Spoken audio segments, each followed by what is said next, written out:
Ni saya basuh kereta, saya lepas dia untuk pasang X2 kat kereta saya. Ni boleh hilang lah? Boleh, semua boleh ni. Boleh eh.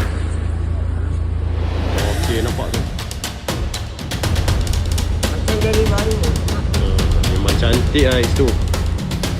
Saya baru basuh kereta tadi pakai X2. Lepas tu tengok ni, lepas dah pakai X2,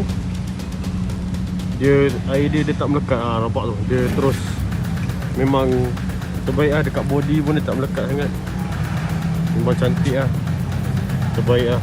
Ini saya rasa takkan ada air yang hitam-hitam yang dekat pintu ni lah, sebab dia tak melekat kan. Memang terbaik Monza.